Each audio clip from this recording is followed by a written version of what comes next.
សួស្តីអ្នកទាំងអស់គ្នាស្វាគមន៍កម្មការ Channel ខ្ញុំគឺលេងហៃដេកុំភ្លេច Subscribe អញ្ចឹងចូលមកដល់ file មកខ្ញុំ level 79យើងធ្វើការ decor វាសាថ្មីមកនិយាយទៅមួយខែខ្ញុំតំណែងខ្ញុំ decor វាសាថ្មីម្ដងអញ្ចឹងយើងហៅអាកម្រាលនេះយកមកដាក់មកខ្ញុំ decor នេះម៉ង decor ស្ទាយថ្មី decor រៀបកន្លែងខាងក្រោយផ្ទះនឹងទូចមុំតែបានទេយើងលៃលោកមកសំអីចឹងទៅណាអត់មានចំនួនអីច្បាស់លាស់តាមទៅទេអ្នកនរគ្នាអើយមើលទៅអញ្ចឹងខ្ញុំចាប់ដើមមើលវាមកវាខ្ញុំគិតថាដាក់បណ្ណាសំអីចឹងណាដើម្បីឲ្យផ្ទះយើងវាប្លែកជាងវត្តដងហើយអាហ្វាវាមុននឹងម៉ូតបែបខ្លះខ្ញុំភ្លេចអស់ហើយអ្នកទាំងអស់គ្នាអញ្ចឹងយើងធ្វើការសេរីតាមចិត្តយើងចង់មកឆ្លាញ់ប៉ុណ្ណាយកប៉ុណ្ណឹងមកចឹងខ្ញុំរៀបក្រោយផ្ទះមុនហើយខ្ញុំរៀបផ្លូវទៅកន្លែងកប៉ាល់ដាក់អីវ៉ាន់យើងរៀបតាមនឹងមកអ្នកទាំងអស់គ្នាខ្ញុំឆ្លាញ់ថាខ្ញុំឆ្លាញ់ឲ្យរបៀបថាវាមានផ្លូវខាងក្រោយផ្ទះផ្លូវមកកន្លែងកប៉ាល់ហើយនឹងផ្លូវតិចទៀតខ្ញុំដាក់តិចទៀតអាផ្លូវទៅកន្លែងយើងមកអញ្ចឹងខ្ញុំរៀបកន្លែងហ្នឹងហើយខ្ញុំចង់ដាក់អាក្រោយនេះមួយជាន់ទៀតដាក់អានឹងមួយជាន់ហើយខ្ញុំចង់រៀបកន្លែងដើមឈើមុនអញ្ចឹងខ្ញុំមើលហើយខ្ញុំក៏គូពីគៀននឹងទៅវិញយើងនឹងរៀបវាមកអញ្ចឹងណាខ្ញុំនឹងរៀបវាជាសុំ4ឈុំហេអូយអ្នកអស់គ្នាចេះគូខុសដៃរហូតព្រោះយើងរៀបក្នុងទូរស័ព្ទទៅវារៀងតូចយើងគូសទៅវាអត់ស្មើដៃយើងវាលេងហ្គេមច្រើនពេកអស់កាយ៉ាដៃអស់ហើយចឹងយើងរៀបមកហើយខ្ញុំក៏គាត់ថាមកចំហៀងខ្ញុំដាក់គ្រឿងអាគ្រឿងយើងដាំទាំងដើមឈើនឹងហើយទាំងអាដើមទៀបអីទាំងអស់នឹងមកចឹងខ្ញុំរៀបពីដើមអូលីវមុនខ្ញុំដាក់ដើម cherry ហើយបន្តទៀតខ្ញុំចង់ដាក់ដើមប៉ោមអញ្ចឹងខ្ញុំរៀបដើមប៉ោមមកហើយអាទូចខ្ញុំនេះដកវាចេញសិនអញ្ចឹងរៀបដើមប៉ោមហើយខ្ញុំក៏ដាក់អាដើមកាកាវនេះមកបន្ទាប់មកដាក់ដើមក្រូចឆ្មាប៉ុន្តែហើយវាអត់ណងព្រោះអាដើមក្រូចឆ្មានោះវាធំជាងអាដើមកាកាខ្ញុំទៅដាំថ្មីប្រមូលផលបានណាដងវានៅតូចអញ្ចឹងយើងដាក់ដើមក្រូចតែដូចអត់ណងព្រោះអីខ្ញុំភ្លេចដាក់បន្លោះដាក់ដើមផ្លែប៉ែហ៎ចឹងខ្ញុំត្រូវសេរីវាសាថ្មីមកតង់ទៀតវារៀងលុះពីអីខ្ញុំគូសនឹងបន្តិចមកថែមដើម្បីដាក់ដើមប៉ែហើយដើមក្រូចចឹងអាដើមពុះខ្ញុំរៀបទៅខាងលើហើយខ្ញុំសេរីអាខនផ្សេងមួយសាទៀតវាសេរីចេះអត់ត្រូវចិត្តចឹងណាចឹងខ្ញុំក៏រៀបយ៉ាងណាឲ្យតើវាត្រូវចិត្តអ្នកនរគ្នាកំវិលមកព្រោះខ្ញុំដាក់ speed ខ្លះអីខ្លះចឹងហើយព្រោះវារៀងសាំយើងរៀបហូបយើងគិតហងចឹងមកដល់កន្លែងនេះខ្ញុំដាក់អាដើមខ្មុំដាក់ដើមមួយផ្កាមួយអីនឹងសិនមកដាក់វារួចខ្ញុំគូសខាន់ហើយខ្ញុំដាក់ដើមទុកឲ្យអាសាត់នោះវាប្រមូលស្ដែកដីយើងនឹងសាស្អីខ្ញុំបានមើលឈ្មោះអង់គ្លេសតែនេះខ្ញុំភ្លេចអញ្ចឹងខ្ញុំរៀបដាក់ដើមនឹងកន្លែងហ្នឹងមកខ្ញុំគូសខាន់ម្ដងទៀតបន្ទាប់មកខ្ញុំដាក់ដើម blackberry មកហើយអូច្រឡំអ្នកនរគ្នាដើមកាហ្វេដាក់ដើមកាហ្វេមុនហើយបានដាក់ blackberry ចឹងយើងដាក់ blackberry មកហើយយើងរៀបមកមួយទៀតមកយើងដាក់ raspberry ហើយចំពោះដើមប៉ោមដែលនៅសល់នេះដោយសារតែខ្ញុំដាំតាមថា Spot Farm ផាវអញ្ចឹងមួយថ្ងៃវាឲ្យដាំដើមប៉ោម2ថ្ងៃខ្លះវាឲ្យដាំដើម raspberry 2អញ្ចឹងទៅណាពេលដាំទៅឃើញវាហួសថាកែផលខ្ញុំមកអ្នកនរគ្នាអើយអញ្ចឹងខ្ញុំក៏ដាក់ដេកដាំមកអញ្ចឹងឥឡូវសម្រាប់ថាហើយបានមកចាស់រៀងហើយអញ្ចឹងអាគ្រឿងដើមឈើខ្ពស់ហើយអាដើមទៀបអីខ្ញុំរៀបហើយអស់ហើយអញ្ចឹងដល់អាដីមកចំហៀងទៀតដែលនៅទៅនេះខ្ញុំកំពុងគិតអត់ដឹងថាត្រូវដាំអីតែខ្ញុំកំពុងរៀបអាការ៉ូនេះបន្តមកមុខផ្ទះឲ្យវាបានធំប្រវែងនឹងសិនហើយខ្ញុំរៀបអាផ្លូវតពីម្ខាងទៅម្ខាងអាម្ខាងយើងទៅឡើងកប៉ាល់ហើយនៅម្ខាងទៀតមកដល់ដីចុងបំផុតហ្មងខ្ញុំរៀបចឹងហ្មងទៅហើយចាំយើងបែងចែកគ្នានេះខានធំកន្លែងយើងម៉ាញអាថ្មត្បូងរ៉ែអស់នឹងអញ្ចឹងណាហើយនឹងកន្លែងផ្លូវចុះពីផ្ទះតាយាយខាងលើហ្នឹងខ្ញុំរៀបខានវាត្រឹមហ្នឹងចុះមកអាបន្លាស់ពីហ្នឹងខ្ញុំប្រហែលជាទុករៀប decoration តាម event season អីមួយអញ្ចឹងណាហើយឥឡូវខ្ញុំចង់នឹងរៀបម៉ាស៊ីនអញ្ចឹងខ្ញុំក៏លើកអាម៉ាស៊ីន turbo ហ្នឹងមកមុនគេអាម៉ាស៊ីនហ្នឹងវាធំចង្ងាងអញ្ចឹងដាក់មិនក៏មិនសូវត្រូវចិត្តដែរអញ្ចឹងស្រេទៅស្រេមកតាមតាយើងមើលថាវាសមអត់អញ្ចឹងណាហើយបន្ទាប់មកខ្ញុំដាក់ក្រាលអាផ្លូវដើរនេះក្រាលផ្លូវដើរហ្នឹងនិយាយសម័យដូចមែនតែនណាយើងសម័យថាក្រាលផ្លូវដើរយើងមានផ្លូវដើរចូលអត់ចឹងណាអញ្ចឹងយើងលេងទៅមានការស្រមៃមានការច្នៃប្រឌិតតែដល់ពេលដាក់មកវាអត់សូវសមខ្ញុំក៏ទាញវាចេញមកមិនតិចទេពីព្រោះអីខ្ញុំចង់ដាក់ម៉ាស៊ីនហើយខ្ញុំចង់នឹងរៀបការចិត្តនឹងទៀតអញ្ចឹងខ្ញុំទាញវាមកប៉ុណ្ណឹង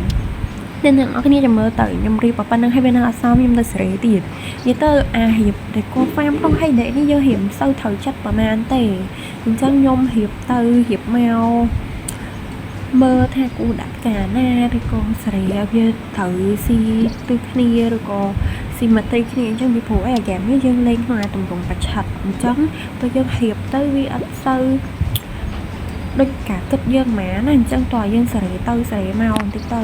ហើយដល់ពេលខ្ញុំដាក់អាម៉ាស៊ីនឡដុតនំនេះដាក់ឡដុតនំនឹងមកអត់ត្រូវចាត់ទៀតដុតនំប៉័ងណាដល់អត់ត្រូវចាត់ទៅខ្ញុំក៏ចង់លើកវាដាក់ទៅ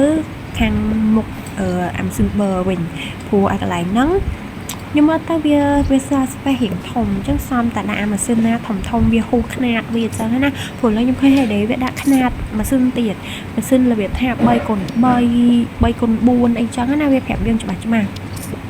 អញ្ចឹងខ្ញុំក៏នឹងរៀបផ្លូវវាមកហើយសម្រាប់ថាមកជួនហ្នឹងដាក់អាម៉ាស៊ីនទំហំប្រហែលគ្នានឹងទាំងអស់អញ្ចឹងខ្ញុំមានម៉ាស៊ីនអីក្នុងប្រអប់របស់ខ្ញុំហ្នឹងខ្ញុំលើកយកដាក់ហ្មងអញ្ចឹងខ្ញុំសេរីវាមកខាងក្នុងបន្តិចដើម្បីឲ្យវាមានផ្លូវដើរក្រោយនេះមួយទៀតនេះយើងសម័យដូចមែនតើអញ្ចឹងណាហើយខ្ញុំក៏នឹងរៀបការមកដាក់ម៉ាស៊ីនម្ដងមួយមានម៉ាស៊ីន popcorn ឡដុតផាយហើយនេះឡដុតនំខេកហ្នឹងហើយអាសេរីដុតនំអាសេរីធ្វើម្ហូបអីដាក់មកជុំគ្នាវាហើយអាសេរីរបៀបដូចញ៉ាំនេះអាម៉ាស៊ីនសាំងវិចមិញហ្នឹងម៉ាស៊ីនហ្នឹងវារៀងធំជាមួយខ្ញុំដាក់ទៅចិត្តអាកន្លែងបឺហើយស្អីហ្នឹងយើងរៀបមកអ្នកនរគ្នាធ្វើ level ចឹង9នេះម៉ាស៊ីនក៏វារៀងច្រើនដែរហើយអូយម៉ាស៊ីនខ្លះក៏មានលុយទិញទៅអ្នកនរគ្នាអើយលក់បានប្រហែល10000ដល់ទិញម៉ាស៊ីននេះស្អាតរាប់សែនអានេះក្នុងហ្គេមមែនតែនគ្មានទៅមកកើតទេរកស៊ីគ្មានបានតែហ្មងអញ្ចឹងខ្ញុំរៀបនេះ BBQ ម៉ាស៊ីននេះនឹងហើយអញ្ចឹងយើងដាក់អាហ្នឹងមកហើយដាក់អាឆ្នាំងស៊ុបឆ្នាំងអីតែដូចខ្ញុំនិយាយអញ្ចឹងអ្នកនរគ្នារៀបវាមានខុសមានត្រូវរហូតអញ្ចឹងឥឡូវសុំលេង speed ទៅហើយបញ្ចប់ voice over ផ្លែសិនអ្នកនរគ្នាមើលឲ្យតណាក៏មើលមុខ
អញ្ចឹងអ្នកទាំងអស់គ្នាខ្ញុំរៀបដល់ម៉ាស៊ីននេះចុងក្រោយមកសម្រាប់ថាហើយកន្លែងម៉ាស៊ីននឹងហើយអស់ពី speed គុណនឹង10គុណនឹង3រងឡើងមួយថ្ងៃពួកយើងទៅរៀបអត់ចេះត្រូវចិត្តអញ្ចឹងតមកដីវាលនេះខ្ញុំប្រហែលជារៀបកន្លែងដាំតំណាំពួកខ្ញុំនៅសល់កន្លែងដាំតំណាំឃ្លាំងអីវ៉ាន់ឃ្លាំងស្រូវហើយម៉ាស៊ីនធ្វើចំណៃហើយនៅធុងមន់ធុងទានៅអាស័កចំខ្ញុំផ្សេងទៀតអាដីវាលហ្នឹងពីដុំហ្នឹងដូចខ្ញុំនិយាយមុនហ្នឹងចឹងគឺខ្ញុំទុកនេះគាត់តាម event season អីមួយអញ្ចឹងយើងសារ៉េអាដីវាលមកចំហៀងនេះទៀតមកទុកសម្រាប់ដាក់កន្លែងចិញ្ចឹមសត្វហើយនឹងកន្លែងដាំតំណាំរបស់យើងខ្ញុំមកចង់អ្នកដាំតំណាំចិត្តផ្ទះព្រោះវាច្រើនតង់វាស្មុគស្មាញពេកអញ្ចឹងខ្ញុំគាត់ក្រូននេះមកជុំនឹងមកហើយខ្ញុំសារ៉េបន្លោះហ្នឹងតាមកន្លែងយើងវោមកហើយវាតពីផ្លូវរថភ្លើងផ្លូវរថភ្លើងជាស្រ័យផ្លូវកប៉ាល់មកជុំមកតមកទាំងហ្នឹងមកទៅចឹងក្រោយពីតផ្លូវមកហើយខ្ញុំក៏រៀបកន្លែងដាក់តំណាំនេះអ្នកនរគ្នាឃើញខ្ញុំរៀបចឹងណាខ្ញុំរៀបសិនទេព្រោះពេលហើយខ្ញុំអត់ពេញចិត្តខ្ញុំសារ៉េវាចាញ់អត់ដែរដើម្បីអីដើម្បីដាក់ឃ្លាំងទំនិញឲ្យទាំងឃ្លាំងស្រូវយើងចឹងខ្ញុំសារ៉េទៅមកគៀនអស់ខ្ញុំសារ៉េវាម្ដងទៀតអ្នកនរគ្នាដឹងហើយរៀបប៉ាមួយតប៉ែណាវីដេអូខ្ញុំកាត់ខ្លីតែប្រហែលនាទីនេះទេតែបើថាខ្ញុំរៀបមែនតើដូចជា1 ម៉ោងជាងពីព្រោះអីខ្ញុំរៀបហើយខ្ញុំសម្រាប់សាកថ្មសម្រាប់ញ៉ាំបាយអីចឹងទៅអញ្ចឹងខ្ញុំដាក់លើហ្នឹងគ្រាន់តែដាក់សិនទេឡើងតំណាំហ្នឹងវាពីកន្លែងធំគោធំមាន់ដាក់ទៅចាំម៉ាស៊ីនពេកបាត់ទៅណអញ្ចឹងខ្ញុំក៏លើកវាមកឲ្យដល់ចុងផុត ចឹងយើងក៏រៀបទៅតាមអីដែលខ្ញុំធ្លាប់រៀបកន្លងមកខ្ញុំឃើញថារៀបមកស្អាតខ្ញុំក៏រៀបទៀតចឹងណាអញ្ចឹងឥឡូវលេងស្ពីតទៅទៀតសិនណាអ្នកនរគ្នា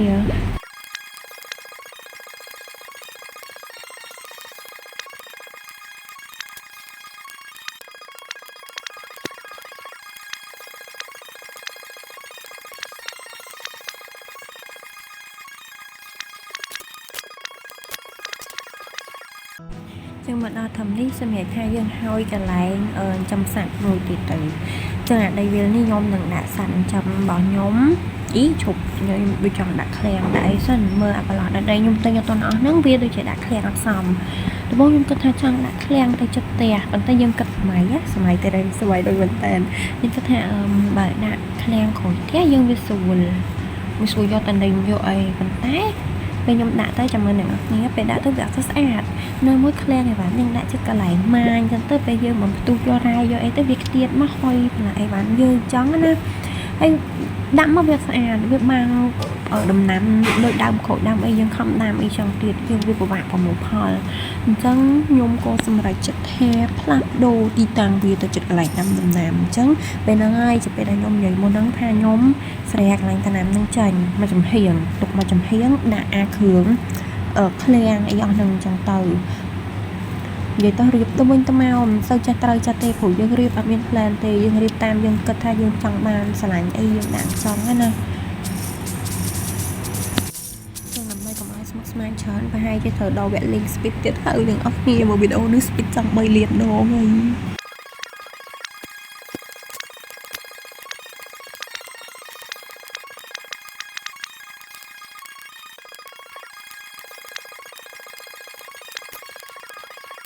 អញ្ចឹងក្រោយពីខ្ញុំរៀបកន្លែងសាក់ចំខ្ញុំរួចរាល់ហើយអស់ហើយខ្ញុំក៏សូមធ្វើការ review farm ដែលយើងរៀបរួចរាល់អានេះអត់ទាន់មានគ្រឿងដេគូហើយណា